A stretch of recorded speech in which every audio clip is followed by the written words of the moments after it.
Well, welcome to this session from Ethical Reading. Let me just take you to introductory slides. So this is Meetup, which is open to everyone, and it's about the power and connection of kindness. And we are very delighted, absolutely delighted to have Sarah joining us today, Sarah Browning from Browning York. And Sarah is a specialist in communications. Her mission is to highlight kindness that already exists in the world. And of course, simple acts of kindness make you feel positive about yourself and others, whether it's in a personal setting or in a business setting. Sarah also runs workshops around this topic for organizations and individuals so that they can actually learn and apply the findings to their work culture, so they're kinder and happier places to work. And we know, of course, if those places are enjoyable and people enjoy the work and other people around them, company of other people around them, then they're also actually more productive. So there's nothing to lose here, really, in terms of applying what you learn both in your personal life and in your business organization. One of the things that Sarah did actually say to me, which I found interesting and I'm keen to learn more, is that kindness, of course, is not the same thing as being nice or being agreeable. So I'm really keen to learn a little bit more about that, and also some of the hints and tips that she will have around applying the key tips from our workshop in our everyday lives as well. So just a little bit in terms of introduction about what Ethical Reading is. We are a not-for-profit social enterprise. We've been going since about 2018, and our mission is really to help embed ethics into the way we do business, with a focus on making Reading a better place both to live and to work. And we want to do this by inspiring people inside organisations and more broadly in society that they can make more ethical decisions. We want to provide tools through education so that they can do that. And we want to work with others to make this happen, certainly working together with other organizations and working with people like Sarah and collaborating, we believe we can achieve these ends sooner and quicker. We run these events and share resources around them. And in due course, we hope that, what we do here we can also spread further afield. And we're already in discussions with other places around how we can collaborate and take the message to other locations and regions.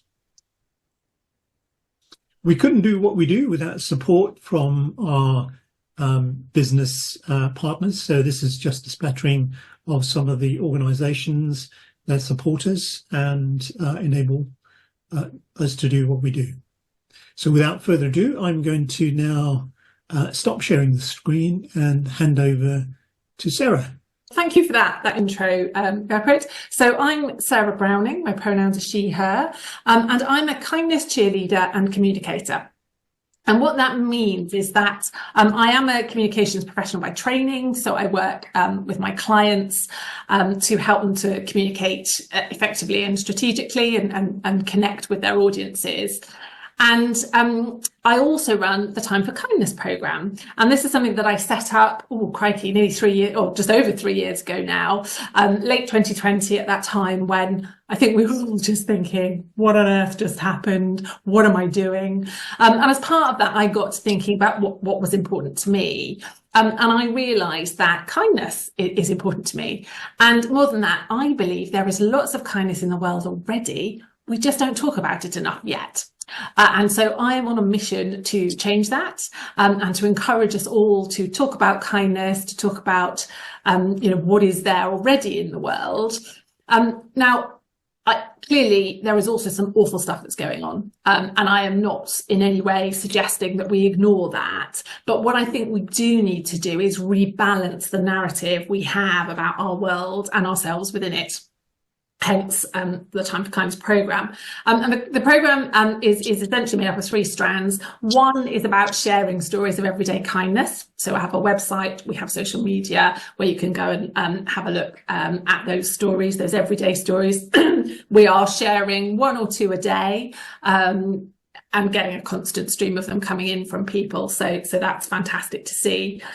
We have a network of voluntary kindness ambassadors where we encourage others to see the kindness that around them in the world and talk about it. And then the 3rd strand is running workshops and talks to teach people the habits to notice kindness, because I appreciate that for some people it comes more easily than others, and on some days it's easier than others. So if you have some tools and tips in your toolbox, as it were, then you can choose to use that and to look for what's around you. And what you will find, what I am finding, what people are telling me they're finding, is that once you start to notice kindness, it becomes a virtuous circle and you see more and more. The reason that's important is that it gives you personally, you individually, a boost of positivity and hope. And then if we all feel that way individually, it makes us stronger collectively, because we are more resilient, we're more positive, more hopeful, we connect with each other more, and hence, again, it's a virtuous cycle. So what I'm going to run through with you today is a shortened version of the workshops that I usually run. So forgive me if there are some details that we today don't have the time to go into in more detail, but I'm more than happy to have a chat with other people or to follow up later if there are things that we don't have time to cover today.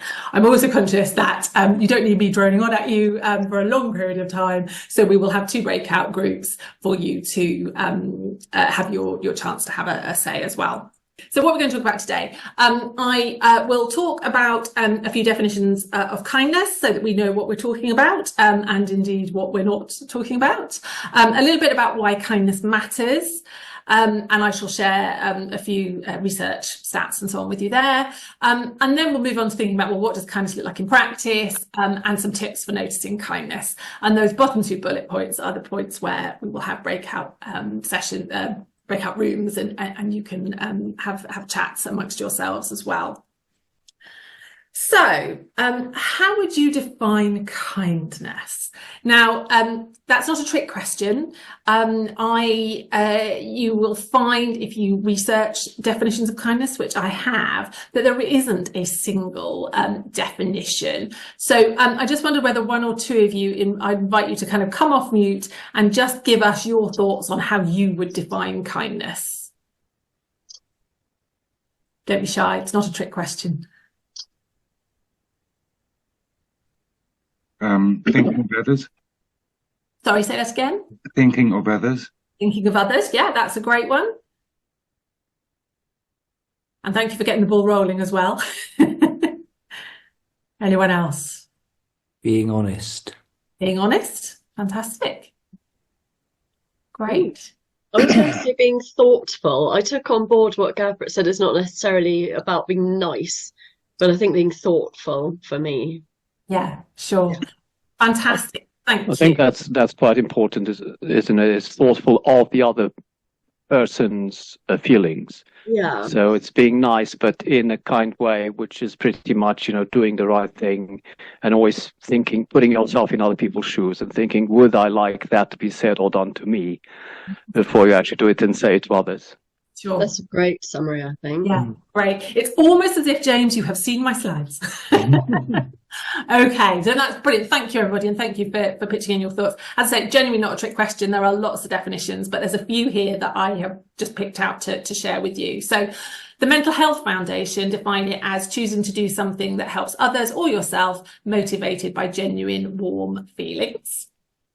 We also have this definition. This is from Claudia Hammond. She's a broadcaster. She's also a researcher at the Sussex Centre for Research on Kindness down at the University of Sussex. I believe her radio programme is on Radio 4. She's got a book out at the moment about the keys to kindness. And she describes it as the act of doing something with the intention of benefiting someone else. And the third one, just to show you today, this is Rhonda Ross, who is the singer Diana Ross's daughter, and is indeed a singer herself and an actress. And I was listening to her on a podcast, and she talked about it as an act to be helpful within the boundaries of how someone wants to be helped. And that's to your point, James, of being thoughtful of the other person as well. So as you see, there isn't a single definition, but there are some common elements. So kindness is active. It's about doing something. It's about choice and intention as well. And it is about having a positive impact. And that is either on someone else or it might be on yourself. Kindness to self is a thing as well, and is also important to bear in mind. In terms of things that it isn't, it's not the same as being nice. Nothing wrong with being nice, but that tends to be a little bit more of a surface level.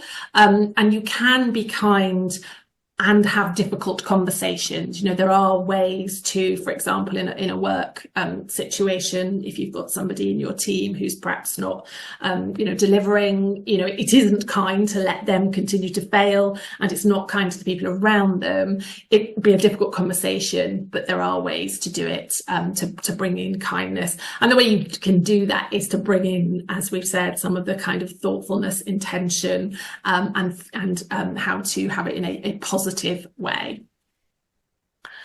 Okay, so why does it matter? Now it is exciting for me, and hopefully for you as you've come along today and have an interest in this area. There's a growing body of academic research into kindness and why it matters. I think there are lots of us who feel instinctively that it's important and it matters, but it is also nice to have some of that kind of backup, if you like, of that research.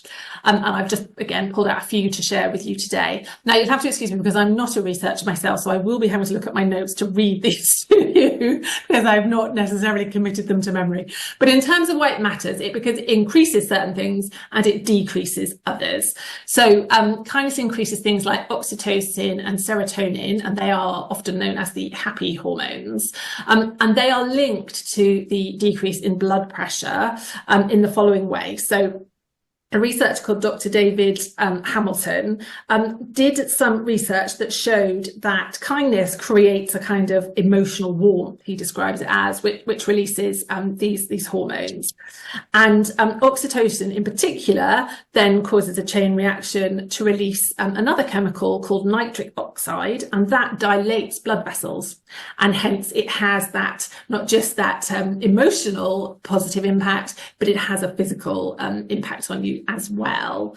There was another researcher called Christine Carter at the University of California in Berkeley, and she found in a study that about half of her participants said that they felt stronger and more energetic after doing something kind for someone else.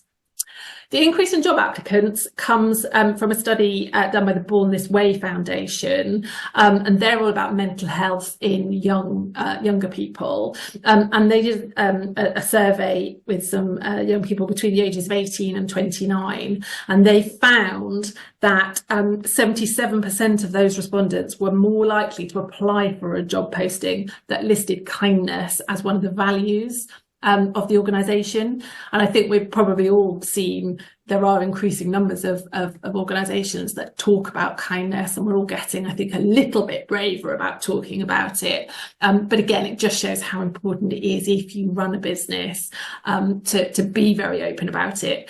There is a whole nother conversation to have probably on another day around how saying that kindness is important to you, the experience that your employees have within your organisation and your customers has to match up. But that gives us a sense. And finally, I wanted to just tell you about a piece of research. There's a lady called Dr. Catherine Buchanan at the University of Essex, and her research was actually very specifically about noticing kindness. And what she found in her study that was, so she had a group of people that were just shown negative news coverage, and they had a group of people who were shown that same coverage, but were also shown stories of helpers within those negative events.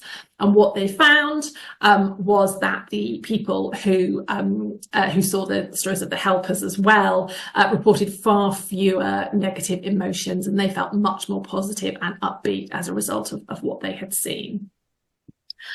So that gives us that sort of context of why it matters to us as individuals and to the companies we work for, the communities that we're part of, the groups that we are involved with. Okay, so I've just pulled up a few examples from the Time for Kindness social media feeds, just to give you some examples of what it might look like in practice. And fun enough, as we have had Kalani joining us today, my first example is the superhero one. And this was one that somebody sent in. Their young child was unable to be at school, and so they had to join the mummy's work call, and they dressed as a superhero. And the colleagues all welcomed the young attendee, as it were, at the start of the meeting. So as we just did with Kalani, actually, and a little bit of interaction. And then one of the colleagues suggested that the child might like to draw a picture while mummy was doing her meeting. And then at the end of the meeting, they invited the child to show their picture and have a bit of a chat about it. So I like that story. It has lots of elements of kindness because obviously, there was the kindness to the child, but also the kindness to the mum who might have been feeling a bit stressed about, split sort of being pulled in two directions and so on. And of course, actually, the young child is an employee of the future, and if we could give our kids a more positive experience and a more positive sort of sight of work, even at that young age, before they're even thinking about it, then that is all to the good, as it were. So I thought I'd share that one with you. The supermarket one, we get this one quite a lot, actually, which is no bad thing, which is the, you're there with your big shop, and the person behind you has just got 2 items, or you might be the one with just the 2, and they let you go in front. It's a really small gesture, but actually it can make a big difference to the person that's just got 2 items and is in a rush to get to a doctor's appointment or back to the office or whatever it might be. The one at the top is my friends Emma and Steve, who were on holiday in Northern Ireland, went to get on a bus, went to pay with their debit card, and it turns out you have to use cash on the buses in Northern Ireland. And so, of course, we don't all carry cash anymore, do we? But, they had a few coins, didn't have enough, but other passengers on the bus all chipped in, gave them so that they could buy their ticket. And that was fantastically kind in itself. Again, what I like about this one is the next time they caught the bus, of course, they had their coins, they got on the bus, and the same thing happened to someone else, and they were able to contribute some of their coins to help the next person. So it's that kind of paying it forward thing. And the final example I've just got here to share with you is the Biscuitery. This is a biscuit factory up in somewhere near Leeds, I believe. And they run their whole business with kindness really running through it. And one of the things is that they do have a lot of parents who are employees, and they have a lot of flexibility, so they never question if you need to leave early to go to a dentist appointment or to watch the school play. And they even, in school holidays, they adjust their production so that they produce less basically during the holidays, so that people can not have quite so many challenges with their childcare. There is on the Time for Kindness website, there is a whole blog that they wrote about how they run their business with kindness running through it, which is quite an interesting read if that's something you like to know more about. Okay, so on that note, I am going to move us on now to the first of the breakout groups, if everybody would be agreeable. So as I said right at the beginning, sharing stories of kindness is a really positive thing to do. It does make us feel hopeful. It does give us a little boost and an uplift. And so that's what we're going to spend a bit of time doing now. This photograph was actually taken last summer. The Time for Kindness volunteer team and I had a stall at the University of Reading Community Festival. We spent the day collecting stories of kindness. It was an absolute joy. The board you can see in the back of this photo is where we were collecting those stories, I should say. Children drew pictures, we had post-it notes, and we ended up with over 50 of them. So it was fantastic. So what I would like to do, and I think Joanna is going to kindly put us into breakout rooms in a moment, and I'd like us to spend the time telling each other stories of kindness. So what is the kindness that you have seen Ideally recently, although if it's longer ago, that's absolutely fine too. I want you to think about stories of kindness that you have been on the receiving end of, as it were, things that perhaps you have done that have been kind for others. One of the things that was really interesting at the community festival was that people were much shyer about telling us about things they had done themselves. Adults were. Children were quite happy to tell us that they were kind. It was absolutely beautiful because they owned their kindness in a way that we as adults seem to have lost, perhaps, that ability along the way for whatever reason.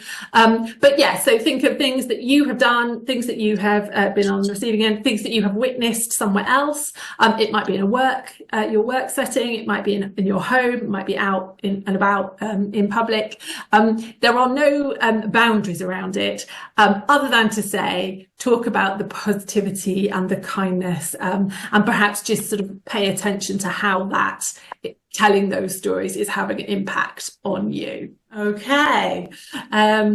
Well, thank you, everybody. I hope you enjoyed telling each other your stories. I think, given the time, I'm trying to do the maths on the time, I am going to invite one or two of you to briefly tell us one of your kindness stories from your group. So who would like to go first?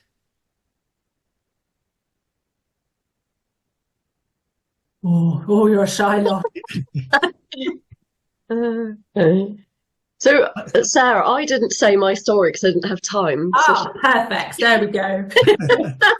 I'll try and say it quickly. So, yeah, the other day, I don't know if you know Decaf. I often mention Decaf on the Ethical Reading page because they do lots of kind things, actually. And the lady who runs that, Tina, she's just a very, very warm and lovely person.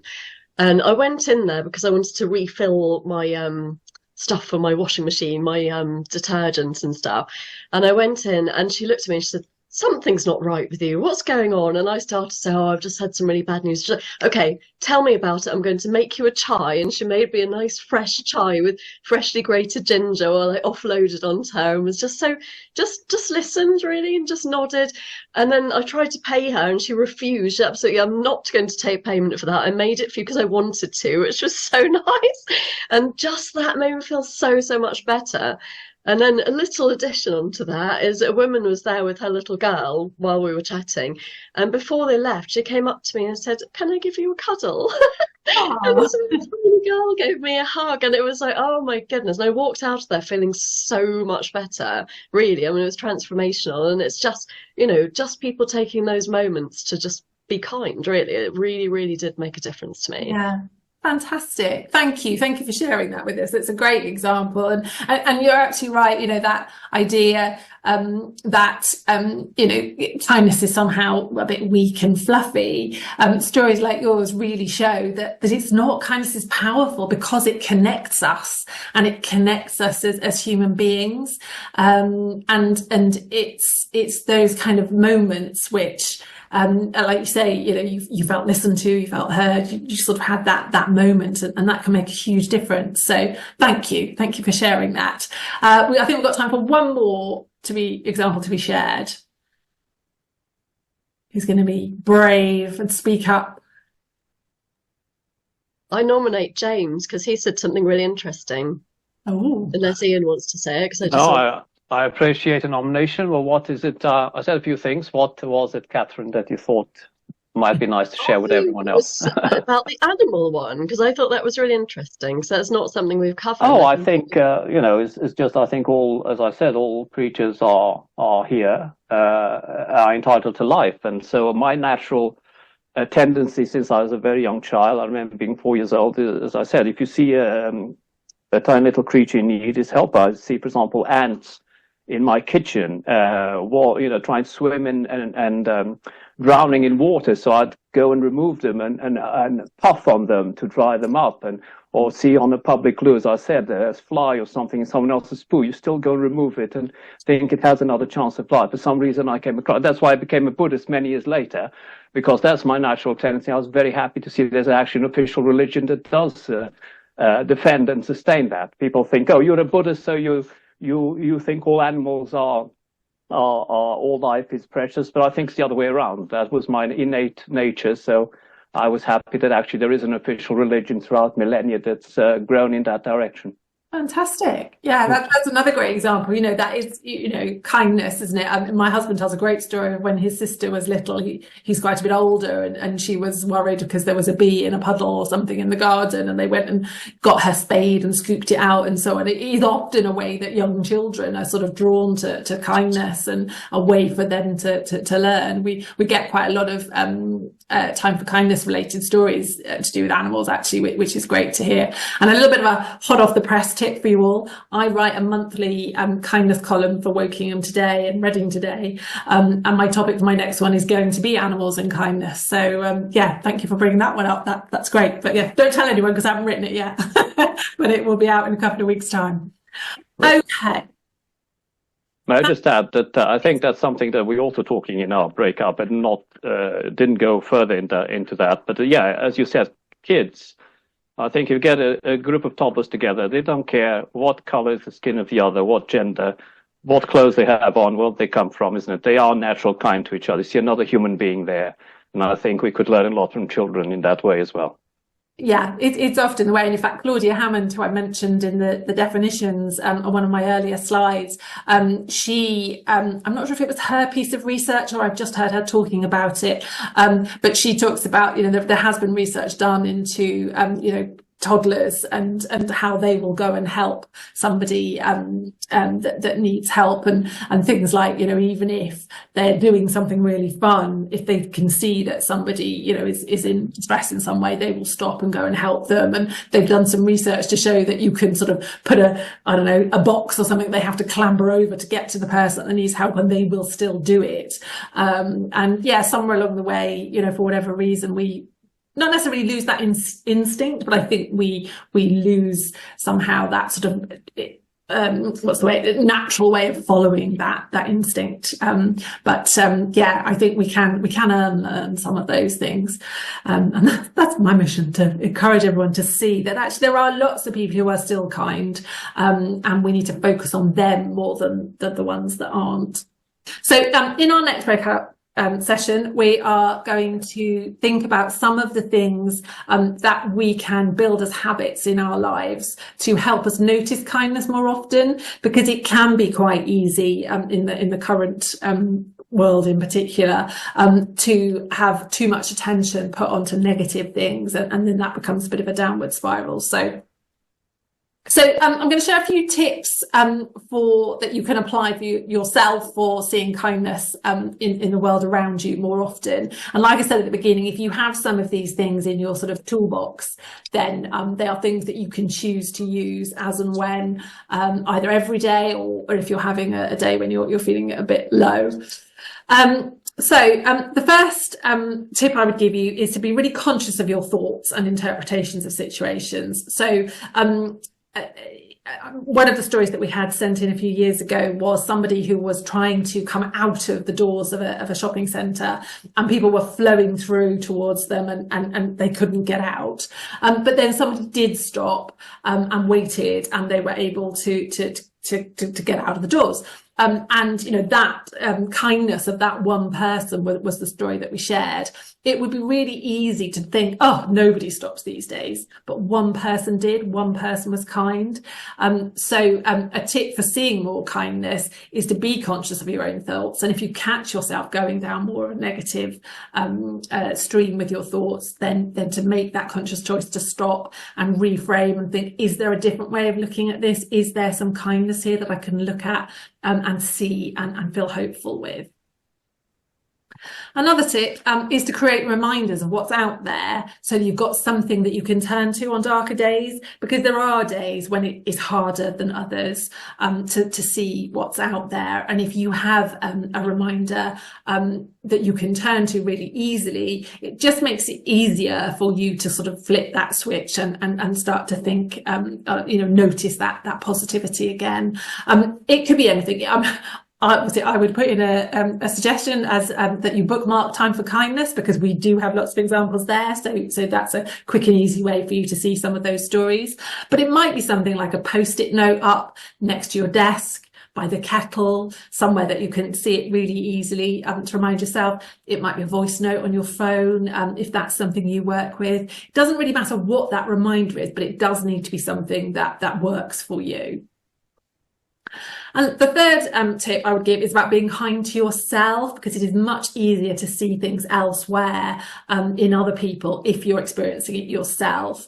And kindness to self, there's probably a whole nother session on that. For some people that might look like a bubble bath or reading a good book, or it might be, quieting that negative voice in your head, or, it might be spending time with people you love or not spending time with people you don't, etc., etc. But whatever kindness looks like for you, if you experience it more, you will see it more in others. And then some practical ideas of things that you can sort of take those tips and translate them. So some of the groups that have taken part in my workshops, they talk about they are going to start all their team meetings by sharing an example of kindness. So rather than pitching straight into the business of the day, which we could quite often do, just taking a few minutes to say, okay, who's seen some kindness this week, this month, on the way into work this morning? And it just sets that tone of a slightly more positive, upbeat, fun atmosphere to begin those meetings in. Another thing you can do is about, actively acknowledging your friends and family for the kind things that they do. So kind of get comfortable with using that language. I'd say, oh, thank you, that was a really kind thing you did because XYZ, even without the because, just that it's a really kind thing to do. And again, it's just about us getting used to using this language and not seeing it as a weakness that's too embarrassing to talk about. The more we do it, the more comfortable we will feel. Another suggestion is to take 5 minutes at the end of your day to again consciously think about what are the kind things I have seen or done today. Lots of people, or increasing numbers of people, I think, are talk about gratitude journaling at the end of the day. And actually, some of what you're grateful for might very well be kindness. So some of you might already be doing this. But again, it's just taking those moments to kind of pause and think, what did I see? What was kind? And the more you get into that habit of thinking about those stories and those examples, the easier it will come. And you may even get to a stage where actually you don't need to sort of carve out a specific time for yourself at the end of the day, because it becomes just part of who you are and how you operate in the world, as it were. But if it doesn't come naturally, then making it a set time every day can start to get that as going as a habit for you. Okay, so no more questions from anybody, I don't think. So we will move into our next breakout room. And this is all about creating habits. So what I'd like you to do is I'd like you to have a conversation in your groups about how you can create those habits in your life to see kindness more often. You might want to think about some of the examples you talked about earlier as a sort of template for it, if you like. So maybe think about, where were you when you saw that kindness? Who was involved? What were you doing? What were they doing? Were you always in the office when you saw things? Were you always in the supermarket? The idea being, if you've got a clearer view of when you already see kindness, then you can build on it a little bit more and build that more consciously as habits into your life. What I'd like you to do this time is within your groups, have a chat about habits, and we'll have about 10 minutes again. And so I'm going to stop the share for a minute there so we can go into our rooms. We'll have about 10 minutes again. So I'd like to talk about habit sharing and try to end the session with an idea either that you have talked through with the others in your breakout room, or that you're starting to form in your head, of one thing, one action that you're going to take after this session from now on to start to notice kindness more often in your life. And if we do about 10 minutes, and then we should have just a couple of minutes to share a couple of examples. Hopefully you found that conversation useful as well, and you came up with some ideas of things that you are going to do differently. I'm not going to attempt fate by trying to pull up my last slide because it just said thank you on it anyway. So I think I will say thank you. Yes, I hope you've enjoyed. I mean, we're almost out of time now, so I won't kind of go around and check what everyone's planning to do. But what I will say is that, as I mentioned at the beginning, Time for Kindness, we have a community of voluntary kindness ambassadors, and if you would like to go and sign up as an ambassador, what we ask you to do is to make a pledge of something you are going to do to notice kindness in the world around you. I don't check up on you. It's not for me to come and check, but it's just the idea is to create this idea that you are not alone in wanting to see more kindness in the world and in taking action to do so.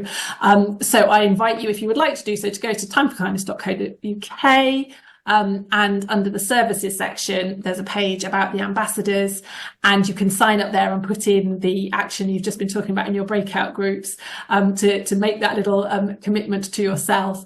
I do send out emails to that list, but not massively often, just to kind of keep you connected to part of the community. So that is an offer. Otherwise, thank you very much for taking part this evening. I hope you've enjoyed the session. As I say, it's a very condensed version of something that we would normally take about half a day to do.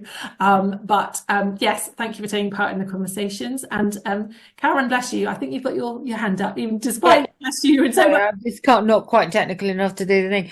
Could I ask somebody from Ethical Reading, because I'm not tech savvy enough, especially with only one hand, to note down that website you just said? Could somebody from Ethical Reading email? We will send it out. We'll send it out. So Sarah, if you could let us know the details of that, and then Joanna can send that out to everyone who has attended today. Absolutely. I can do the slides as a PDF to be circulated if that would be that'd be awesome as well, actually. And then you've got, some of the research and whatnot that I put in it for you. Yeah, I'll do that later. Fantastic. Well, thank you very much, Sarah. It was a wonderful session, and I hope everybody enjoyed it. Yes, let's join us in there. Have you got unmute as well? Do that. Thank you very much. Thank you. Fantastic. Well, thank you, I'll just share screen for the last one from ethical reading perspective. As I said, thank you very much, and we'd love for you to get involved with us too. So we have a website, and we do a whole bunch of different programs around business ethics, health and well-being, environmental sustainability, and latest one, of course, is ethics in education, where we engage with school children. And we'd love for you to follow us on social media, but also to perhaps join us as a volunteer. That would be awesome. And Gurpreet, worth saying when the first Walkworks session is. Yes. So in the third Wednesday of February, we will be joining Caroline from who's in the hat there that you see from Walkworks. So Caroline, do you want to explain quickly what Walkworks does? Yep, sure. I run Walkworks with my walking partner Liz, and every Wednesday we're in Reading Town Centre at 12:30 in the marketplace, and it's just a 45 minute walk to get people away from their desk. Anyone can come along. It's meant to be a perk for the people that work in town, but lots of freelancers come along and join us, and it's just a really nice way to chat and get some exercise and meet other people from the town and find out what's going on in and around the town. And it's just always a joy, whatever the weather. So any of you are welcome to join us at any time. Brilliant. So so which days of the week do you actually do it? It's Wednesday. It's every Wednesday. Liz and I will always be in the marketplace every Wednesday, standing by the information board at 12:30. Brilliant. So thanks very much, Caroline. I hope to see you on those walks. And certainly we'll be there at least every third Wednesday of the month as we go forward. So that would be wonderful. And it would be great to see you again at another event in the future. We're planning probably an event around ethical recruitment sometime in March. We're putting a calendar together at the moment. We're planning a neurodiversity event sometime in the year as well. We're doing something with Incredible Edible that are from the environmental side, and also we'll be doing something obviously with as part of the climate festival in June, some events at that time. So all of those events, we hope to see you at some point. So have a good evening, and thank you for joining us today.